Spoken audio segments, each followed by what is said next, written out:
bonjour. Bonjour Thérèse. Bienvenue et merci de rendre ce témoignage pour le temps de l'Avent 2023. Ça me fait plaisir. Alors nous autres, on se mentira pas, on se connaît depuis au moins une dizaine d'années. Oui. Et puis, quand on jase, moi, ce qui m'épate beaucoup chez toi, c'est cette ouverture, cet accueil à l'être humain. Comment l'être humain est important pour toi. Mais c'est pas juste l'être humain, c'est tous les êtres humains. Oui. Ben, c'est important, puis comme on jasait, on a déjà jasé, c'est que je suis qui, moi, pour juger les autres? L'être humain, il y en a tellement des différents êtres humains avec leurs qualités, leurs défauts. Il faut juste apprendre à les connaître. Puis ils ont tous besoin qu'on soit dans un milieu plus pauvre ou un milieu plus aisé. On a tous besoin de l'écoute de l'autre. On a tous besoin de quelqu'un d'autre. Puis c'est ça que je suis capable de... En tout cas, je pense que je suis capable d'être à l'écoute des autres. Puis c'est important parce qu'il y a quelque chose de beau dans tous les humains. C'est... Quelle confiance! Toi, tu as confiance dans les êtres humains, hein? Même quand c'est difficile, parce qu'il doit y avoir des moments où est-ce que ça peut être difficile de faire confiance à des êtres humains, là. Oui, c'est difficile, mais ça s'apprend, ça se cultive, je dirais. Ça se cultive la confiance. Il faut avoir confiance en l'être humain, mais il faut pas faire nos actions juste si on a confiance. Faut aller vers les autres pour les aider, même si on pense que parfois eux autres ils vont déraper. Dans le sens que nous on va avoir confiance en eux autres, là. À un moment donné, ils vont bâtir cette confiance-là avec nous autres. Ça se peut qu'ils tombent en bas de la marche, mais ils remontent, puis qu'ils retombent, puis qu'ils remontent. Nous autres aussi, on le fait. Il n'y a personne de parfait. Hein? On est tous des humains, donc on tombe tous en bas de notre marche, puis on la remonte. Pas au même niveau. L'ensemble des gens, c'est pas tous pareil, là. Notre marche n'est pas toute de la même hauteur non plus. Fait que ça fait une différence. J'aimerais ça que tu me parles un petit peu de ton travail. Et c'est quoi ton travail, les gens que tu rencontres? Bien, mon travail, je suis organisatrice communautaire au Centre Jean-Noël Trudel. Donc, je suis sur des tables de concertation où on est là pour le bien des autres. Pas pour notre bien à nous autres, mais pour le bien des autres. On bâtit des projets pour le bien des autres. Je suis aussi en distribution alimentaire. Distribution alimentaire, c'est accueillir les gens pour leur permettre d'avancer dans la vie. C'est-à-dire que la distribution alimentaire, c'est pas juste de donner à manger. Une distribution alimentaire, c'est ouvrir la porte pour les amener ailleurs. Ça peut être pour leur donner confiance en eux autres. Tantôt, on parlait de confiance en moi si j'ai confiance en eux autres, mais que eux autres aient confiance en eux autres. Ça aussi, c'est important. Puis de les accueillir avec un sourire, de les accueillir avec un bonjour, sans jugement. Ça, c'est super important parce que au travers de tout ça, ils arrivent à la distribution, puis ils enchèquent, comment je pourrais dire, c'est pas facile d'aller demander de l'aide, puis ils le font pas. Fait que c'est juste une question de respect, de les accueillir de cette façon-là. Dans mon travail aussi, on organise des grosses fêtes. D'ailleurs, tu as participé à ces fêtes-là. Mais c'est aussi briser l'isolement des gens. Parce qu'il y a des gens qui viennent, qui sortent jamais de chez eux, qui vont venir à ces fêtes sur la rue où ils vont venir chercher des sourires, des bonjours. C'est d'être à l'écoute de ces gens-là aussi. D'être là pour eux autres. C'est ça. C'est ça mon travail. Puis, ce que j'entends aussi, c'est tu rencontres beaucoup des pauvretés, mais pas nécessairement d'argent ici là, qu'on parle. Non. Parle-moi-en des pauvretés. La pauvreté, là, c'est pas juste je manque d'argent à la fin du mois pour payer mon loyer là, ou mon épicerie, c'est pas ça. La pauvreté, c'est je peux être pauvre, oui, monétairement, mais je peux être pauvre affectivement. Je peux être pauvre parce que je suis isolée, je suis tout seul. Je peux être pauvre spirituellement. Je peux être pauvre en amitié. Je peux être pauvre au niveau de ma famille aussi parce que j'ai coupé mes liens. La pauvreté, c'est tellement grand et la pauvreté ne égale pas argent. La pauvreté, ça englobe tellement de choses, là. Ah, lui, il a les moyens, il a pas besoin de nous autres. C'est pas vrai. S'il vient vers nous autres, c'est parce qu'il y a un besoin quelque part. Quand je te regarde avec les lunettes de la foi, je trouve que ton sens de l'accueil rejoint le sens de l'accueil qu'a Jésus, qu'on peut lire dans le Nouveau Testament. Je sais que tu es une personne très humble, mais c'est quand même bon de voir que ça existe. Tu sais, cet accueil-là dont Jésus nous parle, cet accueil inconditionnel, qui n'est pas facile, mais ça se travaille. Puis c'est ça, je trouve ça bon parce que on peut, de la façon dont tu nous en parles, on peut s'enrichir, on peut devenir meilleur dans l'accueil. Ouais. Donc, ça, je trouve ça très encourageant. Euh, pour que tu sois comme ça aujourd'hui, après 30 ans de travail dans le secteur communautaire, tes parents ont-ils eu une influence? Oui, c'est sûr. Mes parents l'ont pas eu facile. On est quand même une famille de 6 enfants.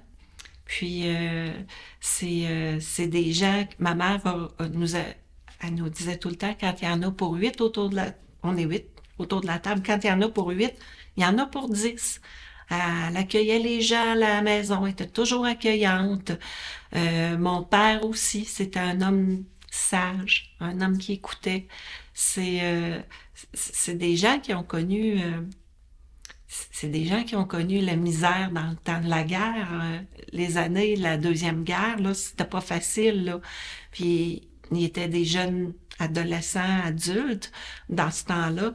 Ils ont connu ce que c'était de se rationner aussi, de la pauvreté. Eux autres, ils l'ont connu, là, avec les bons de rationnement, puis tout ça. Fait que quand ils sont arrivés avec une famille, ils fermaient pas la porte à personne. Je les ai jamais vus fermer la porte à personne. Je voyais mon oncle puis ma tante qui arrivaient des États avec leurs enfants, mais il y avait de la place pour tout le monde. On était 2, 3 par lit, mais c'est pas grave, il y avait de la place pour tout le monde. Mais je pense que c'est quelque chose qu'ils nous ont transmis à nous autres, les enfants. Ils nous l'ont transmis, puis on est capable de le redonner. C'est un bel héritage qu'ils nous ont donné. Puis c'est le fun parce qu'ils ont pu constater, comme ça fait 30 ans que tu es là-dedans, ils ont pu constater l'héritage justement qui a été transmis, de voir comment tu œuvrais dans le secteur communautaire. Alors, Ils l'ont vu plus au début. C'est ça. Mais ils t'ont regardé quand même. Quand on jase avec toi puis qu'on dit le mot communauté, les yeux brillent. Ouais. Alors, j'aimerais ça que tu me parles. Qu'est-ce que ça veut dire pour toi, ce mot-là? Communauté. Une communauté. Ben, la communauté, c'est monsieur, madame, tout le monde. Une communauté, c'est être ensemble. C'est aucune classe, aucune différence de classe, de religion, de langue, de couleur de peau, de genre. Il n'y en a pas de différence. Une communauté, c'est tout le monde ensemble, qui travaille ensemble pour avancer, pour rendre le monde meilleur. C'est pas facile. Puis des fois, on pense qu'on a la vérité infuse parce qu'on travaille dans un... Je pourrais dire, je suis organisatrice communautaire, j'ai la vérité infuse. C'est pas vrai. C'est pas vrai. Des fois, on dirait aussi, on pourrait dire cordonnier mal chaussé, hein? Parce que on est tellement baigné là-dedans que des fois, on se pense qu'il y a que notre façon de voir. Mais c'est pas ça. La communauté, c'est d'être capable de travailler avec tout le monde, puis que tout le monde soit capable de donner leur opinion. Pas juste moi, mais tout le monde ensemble. Quand on s'assied à une table, un comité ou autre, il y a différentes idées qui vont popper, différentes choses qui vont popper. Mais c'est ça, c'est d'être à l'écoute de tout le monde. Puis pas dire « je statue », c'est ça. C'est que le groupe ensemble va statuer que c'est ça. C'est vers ça qu'on s'en va. C'est tout un électrochoc que tu fais là. Parce que quand on pense au mot « communauté », c'est quelque chose qu'on a en commun. Donc, Ouais. c'est notre petit cercle fermé. On se ressemble toutes. On pense la même chose. Ça va bien plus vite. C'est plus fun aussi, là. On n'a On n'a pas pas, de défi. on n'a pas de défi. Quel défi qu'on rencontre à être en communauté, justement? Ben justement, le choc des idées, le choc de façon de faire, le choc. Tantôt, je parlais de la langue, la culture, de la religion, des genres. Ça vient nous heurter. Ça vient nous heurter parce que quand on connaît pas ça, on a peur de ça. Puis souvent, en communauté, c'est ce qui fait qu'on reste, comme tu dis, toutes nos choses en commun. On n'ose pas aller vers plus grand, puis d'en jaser ensemble, parce que ça fait peur. Ça demande, ça demande du temps. Oui. Quand on va faire communauté, ça demande du temps. Ça doit demander beaucoup de patience. La patience, de l'énergie aussi, de l'ouverture, de l'écoute. C'est toutes des choses que ça nous demande. Puis c'est sûr qu'on va arriver le soir, on va être fatigué, mais c'est une belle fatigue à quelque part parce qu'on sait qu'on a avancé dans quelque chose qui est bien, tout le monde ensemble. Ensemble, c'est vraiment le mot qui me montait au cœur quand je t'entendais parler, parce que dans toute cette diversité de monde, de gens que tu rencontres, ici, tu sais, qui viennent pas tous de la même rue, puis pas tous du même quartier, tu essaies de faire ensemble le moment qu'ils sont avec toi. Comme au temps présent, on va être ensemble. C'est ça. Fait que Puis qui en retire une joie aussi d'être ensemble. Par exemple, une fête qu'on ferait sur une rue ou dans un district, ben, que les gens se rassemblent puis qu'ils soient contents d'être là parce que, pas juste pour les attractions qui sont là, ils viennent rencontrer du monde, ils viennent jaser, ils viennent prendre un petit café, ils vont s'asseoir. Ça, c'est être ensemble, être capable de parler à la personne qui est là, qui est ton voisin, ta deuxième maison, mais que tu n'y as jamais parlé. Mais c'est ça, être ensemble. Être capable d'aller au-delà des barrières puis de dire, je vais surmonter peut-être ma gêne pour aller vers quelqu'un que je connais moins. ça demande un petit effort. Oui. Ça Ouais. vient chercher notre travail Ouais. un petit peu plus, mais c'est payant. Oui. C'est plus payant. Je l'ai dit à quelques reprises, ça fait plus de 30 ans. Oui. Ça fait plus de 30 ans que tu travailles dans le secteur des organismes communautaires. Tu es toujours allumé, passionné par ce travail-là. Qu'est-ce qui te fait grandir là-dedans, là, en 2023? Ce qui me fait grandir, je pense que c'est qu'il y a encore plein de choses à bâtir. Il y a tellement de belles personnes aussi. Quand on dit une belle personne, c'est tout l'ensemble de la personne. Tout ce que la personne peut dégager. J'ai des gens que je rencontre à la distribution, entre autres, là, que c'est vraiment des belles personnes qui passent au travers des choses que même nous autres, on passerait pas au travers. On n'aurait peut-être pas le courage de passer au travers de ça. Mais eux autres, ils passent au travers de ça. Puis, moi, là, ça me fait grandir de les voir. Ça me donne une petite tape dans le dos. Excusez. Une petite tape dans le dos. Puis ça me dit, regarde, Marie, continue. Tu fais pas ça pour rien, là. Il y a des journées où je suis super fatiguée. Je vous avoue, je suis comme une éponge. Être au communautaire, c'est ça aussi. C'est d'être, quand tu accueilles les gens, t'absorbes aussi, hein. T'absorbes le positif, t'absorbes le négatif. Fait que le soir, t'es peut-être un peu plus fatigué, mais t'es capable de faire le tri des choses. Puis le lendemain, ben, tu te relèves, puis tu repars, puis tu continues, puis c'est d'être là quand ils ont besoin de toi. Puis le téléphone sonne, j'ai besoin, oui. On va te rencontrer, on va aller au-delà de ce que toi, t'as besoin. Pour terminer, aurais-tu une joie à nous partager là, dans ton travail, là, une joie que t'apporte ton travail? Ben, une joie que m'apporte mon travail, je pense que c'est ça, c'est de voir les sourires des gens. De voir, il y a une dame qui me disait l'autre fois, Marie, tu me fais du bien. Puis honnêtement, je sais pas ce que je faisais de plus que les autres, mais elle me disait que je faisais du bien. Puis ce que je vois, quand je parle beaucoup de la distribution alimentaire parce que Je suis vraiment, vraiment beaucoup, beaucoup, beaucoup en contact avec les gens. Quand je les accueille, parce que notre distribution se fait dans une église, donc dans la sacristie d'une église. Donc, quand on va dans l'église, je m'assois dans les premiers bancs avec eux autres pour savoir leurs besoins. Il y a toute une... ils arrivent tristes à la distribution. Ils me racontent leur peine, ils me racontent pourquoi c'est difficile pour eux autres d'être là, puis de se rendre... pourquoi ils sont rendus là. Puis, ce qui me fait plaisir, moi, c'est de voir, peut-être un mois après, le sourire quand ils rentrent à la distribution, qui ont commencé à parler avec les bénévoles, qui ont commencé à « Hey, j'étais là à telle place, puis je suis sortie, puis j'ai fait telle affaire, puis ça va mieux cette semaine. » Pour moi, là, de les voir grandir, ça me fait du bien à moi aussi. Ça me rend heureuse de les voir comme ça.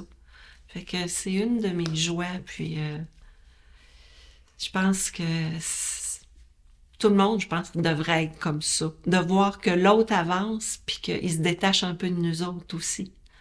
Parce que, comme nos enfants se détachent de nous quand ils deviennent des adultes, mais quand on aide des gens, ils doivent se détacher de nous parce qu'ils avancent vers d'autres choses.